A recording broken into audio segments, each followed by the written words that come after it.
कोई अच्छा कार्यकर्ता लोगों के बीच पॉपुलर होगा, उस बारे में टिकट देने पर भी विचार किया जा सकता है। सर, लेकिन जयराम जी ने आज प्रेस कॉन्फ्रेंस की, उन्होंने कहा कि करोड़ों रुपए की संपत्ति है, आम कार्यकर्ता कैसे हो? कार्यकर्ता आम होता है, संपत्ति अगर पिता द्वारा छोड़ी गई है, राजनीति के द्वारा नहीं छोड़ी गई है, राजनीति के द्वारा नहीं कमाई गई है, मेहनत के द्वारा कमाई गई अगर कोई संपत्ति है, अगर उस संपत्ति को ये सोचते हैं कि कोई आम कार्यकर्ता करोड़पति नहीं हो सकता है, एनएसयू से निकला, यूथ कांग्रेस से निकला भी हो सकता है। इस प्रकार की बात करना उन्हें उचित नहीं शोभा देता। अब वो संसद सदस्य बन गए। सर, उन्होंने आरोप लगाए हैं कि जो कैबिनेट की मीटिंग नहीं होती है, बल्कि ये मित्रों की मीटिंग होती है, वो डिसीजन लेते हैं। किस तरह से आप इस तरह के बयान? जयराम ठाकुर जी 1000 करोड़ रुपए की बिल्डिंगें अपने मित्र ठेकेदारों के लिए बनाकर छोड़ गए हैं। वो किस प्रकार के मित्र हैं?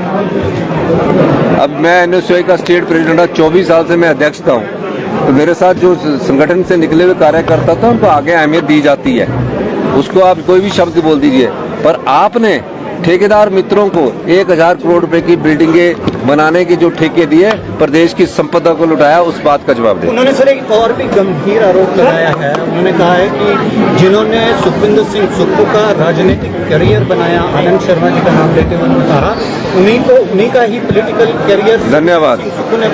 सर, अनुराग जी को संसद भेजने के चलते आम कार्यकर्ताओं को भी एक आम कार्यकर्ताओं में बहुत जिम्मेदारी मिली है, नई पारी खेलनी है, कितना तैयार है? सर, मैं बिल्कुल तैयार हूँ। मैंने संघर्ष किया है छात्र जीवन से, और मैं हिमाचल के हितों को अपने संसद में रखने के लिए पूरा तैयार हूँ। आम कार्यकर्ता की यहाँ पर बात हो रही है, लेकिन विपक्ष कह रहा है कि आप तो करोड़पति हैं, आम कार्यकर्ता नहीं है।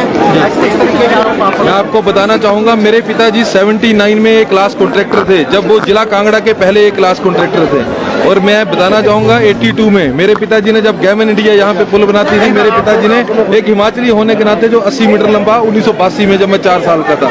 और अगर हमने अपना व्यापार किया है तो टैक्स, अपना जीएसटी, इनकम टैक्स सारा हम एक पैसा देके, अगर मेरे पिताजी के देहांत के बाद अगर मुझे वो मेरा कारोबार, पैतृक कारोबार संभाला गया, तो क्या मैं, एक होता है लायक बेटा, एक नालायक बेटा, अगर मेरे को संभाला गया, मेरे ऊपर जिम्मेवारी थी, मेरी माताजी का देहांत हो गया 2020 में और 22 में पिताजी की, तो मेरा फर्ज बनता था उसको मैं आगे करूं।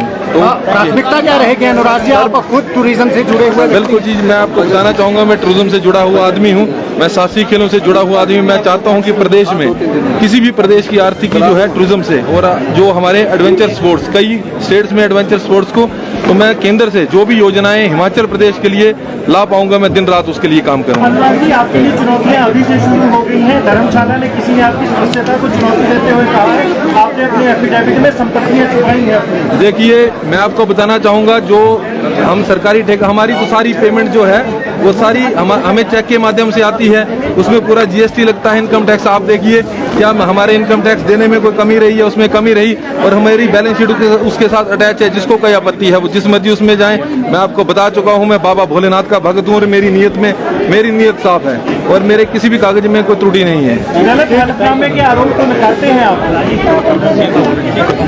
ठीक है।